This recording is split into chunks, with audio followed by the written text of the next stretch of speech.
안녕하세요, 여러분. 성공합시다. 우리가 지금 고린도 전서를 통해서 복음에 있어서 굉장히 중요한 문제들, 그리고 우리 마음속에 있던 어떤 질문들을 하나씩 정리하면서 갈 수 있어서 참 좋은 것 같아요.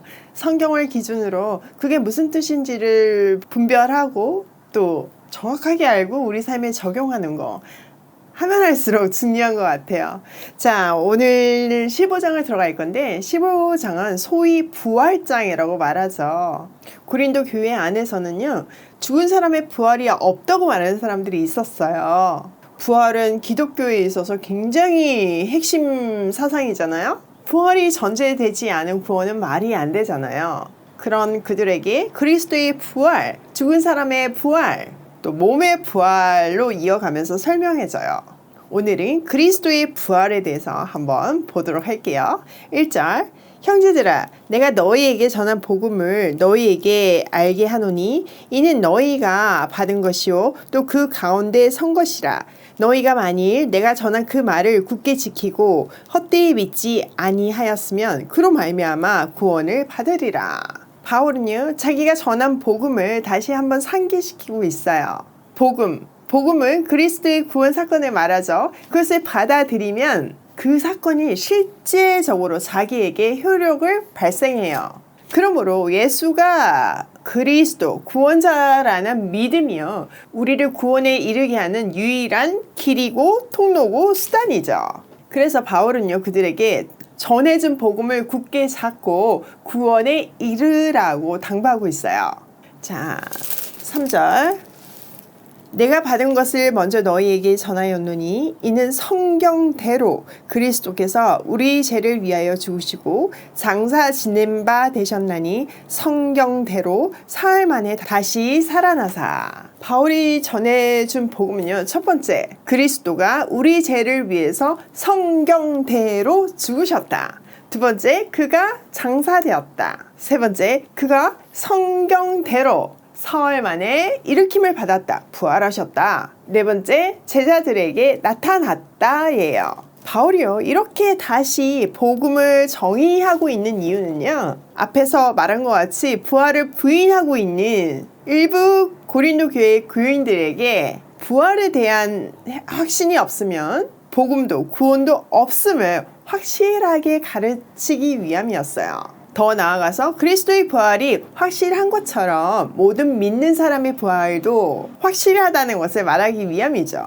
우리도 이 복음이 확실하고 분명하게 우리 가슴 속에 있어야 되는데요. 한번 해볼까요? 복음은 한 문장으로 그리스도의 죽으심과 부활하심이에요. 그리스도께서 십자가에서 죽으셨다는 것이 복음의 핵심이고, 부활은 그 죽음을 복음의 핵심으로 확인할 수 있는 신적인 사건이죠. 그것은 지금 바울이 계속 강조하고 있는 것처럼 성경대로 이루어진 사건이고, 그 사건은 우리의 죄를 완전하게 해결한 사건이에요. 죄로 인해서 우리는 죽을 수밖에 없는 존재예요. 그런 우리에게 죄와 사망의 권세에서 벗어났다는 기쁜 소식이 전해졌어요. 이게 기쁜 소식이기 때문에 복음이라고 부르는 거예요. 한자로 복된 소식인 거잖아요. 자, 이어서 이제 5절에서부터 8절까지는요, 그 부활의 근거 자료들을 제시하고 있는데요. 5절, 게바에게 보이시고 후에 12 제자에게와 그 후에 500여 형제에게 일시에 보이셨나니 그 중에서 지금까지 대다수는 살아있고 어떤 사람은 잠들었으며 그 후에 야고보에게 보이셨으며 그 후에 모든 사도에게야 맨 나중에 만삭되지 못하여 난 자 같은 내게도 보이셨느니라.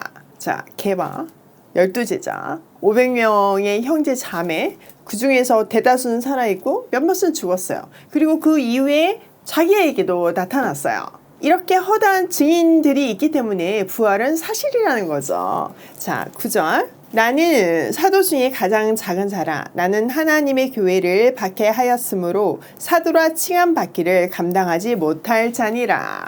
바울은요, 부활하신 예수님의 마지막 증인이에요.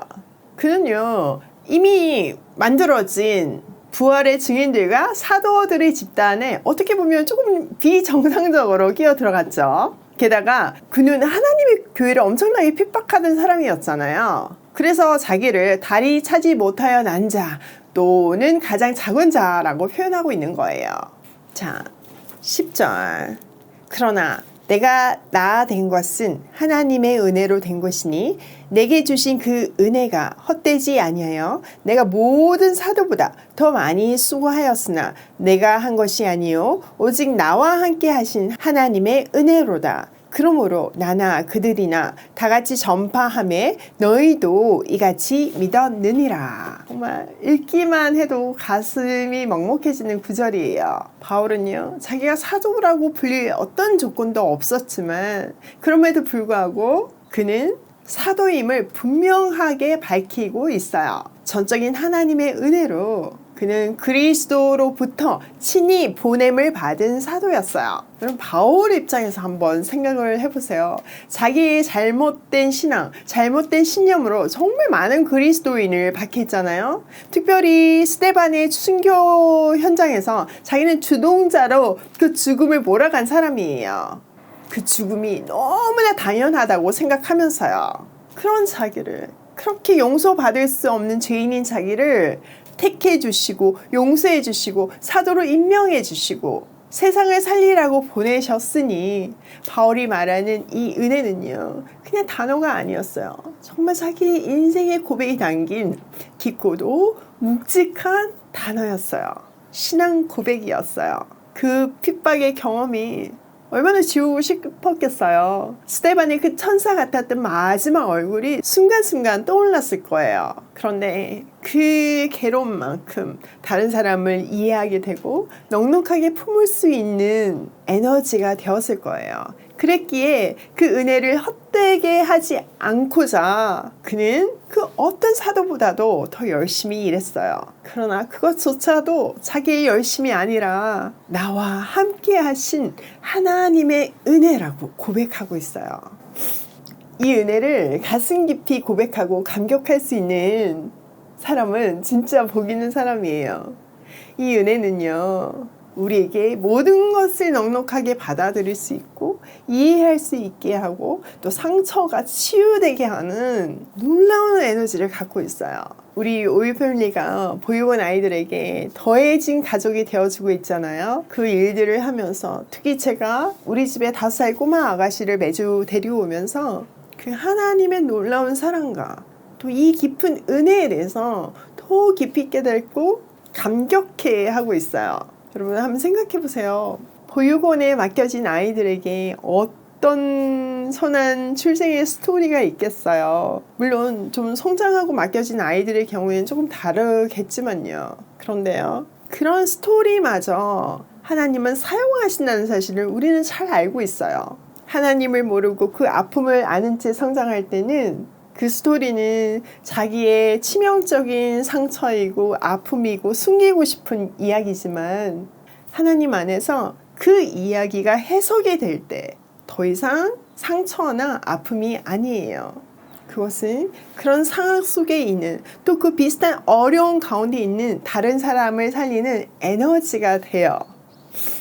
우리는 오이 패밀리는 더해진 가족들로서 그 아이들에게 그 아픔을 해석할 수 있는 그리스도의 복음을 전해야 하는 책임이 있어요. 우리는 그 복음을 정말 제대로 전달하기 위해서 복음의 핵심인 사랑을 전달하고 있는 거예요. 사랑이 기반되지 않는 그 어떤 위대한 일도 그 어떠한 헌신도 우리는 깽가리고 징소리라고 했잖아요. 한마디로 말해서 그거는요, 빨리 사라져야 할 소음이에요. 여러분, 사랑의 모양은요 너무나 다양해요. 먹는 것, 선물, 따뜻한 말 한마디, 따뜻한 허그, 각자에게 주신 하나님의 은사로 우리가 그 사랑을 전할 때 우리 아이들이 그 우리의 모든 사랑을 통해서 그 사랑의 실체이신 하나님을 만나게 될 것이라고 믿어요. 그 사랑 안에서 자기를 지으신 그 하나님의 계획에 눈을 뜨고 그 갚을 수 없는 은혜를 경험할 때 바울처럼 나의 나 된 것은 하나님의 은혜라고 고백하게 될 줄 믿어요. 여러분, 구원은요, 긴 시간 속에서 이루어지는 것처럼 아이들의 양육도요, 긴 시간이 필요해요. 우리에게 맡겨주신 이 보육원 아이들에 대한 긴 시간의 사랑은요, 절대 우리 안에 없어요. 매일 새롭게 그 사랑과 은혜를 공급받을 때 우리도 넉넉히 아이들을 사랑해주고 품어주고 기다려줄 수 있어요. 또 우리가 아이를 돕는 것 같지만 아이들이 우리를 하나님께 더 가까이 갈 수 있도록 도와줄 거예요. 나눔의 행복을 통해서 우리가 얼마나 복된 존재인지, 우리가 얼마나 은혜를 받은 존재인지 깨닫게 해줄 거예요. 우리도 아이들도 먼 훗날 함께 나의 나된 것은 하나님의 은혜라고 고백하게 되기를 소원해요. 자, 오늘 내용을 우리 삶에 한번 적용을 해보면요. 첫 번째, 복음을 다시 한번 정리해보면 좋겠어요. 여러분, 복음을 제대로 알아야지만 그 복음의 능력이 내 안에서 살아나요. 내가 알고 목숨을 거는 것에 대한 확신이 없다면요, 우리 믿음은요, 계속 사라지고 무너지고 흔들릴 수밖에 없어요. 두 번째, 오늘의 나를 있게 하신 하나님의 은혜를 묵상해 보면 좋겠어요. 나의 나된 것은 하나님의 은혜라. 여러분도 이 고백을 하면서 가슴이 뜨거워지는 것을 느낄 거예요. 그 은혜들을 다시 한번 헤아려 보고 그 은혜가 세상을 살리는 에너지가 될 수 있도록 한번 전환시켜 보면 좋겠어요. 세 번째, 그 받은 은혜는 나는 지금 어디로 흘려보내고 있나 한번 점검해 보면 좋겠어요. 내가 막히면 안 되잖아요. 하나님이 흘려보내라고 주신 거를 내가 막아서고 있으면 안 되잖아요. 막히면 결국은 터지고 문제가 생기잖아요. 그러니까 빨리 막힌 것이 있으면 얼른 끊게 되기를 바라요. 오늘도 나의 나된 것은 하나님의 은혜임을 고백하며 그 사랑을 반사하는 하루로 고고싱해요.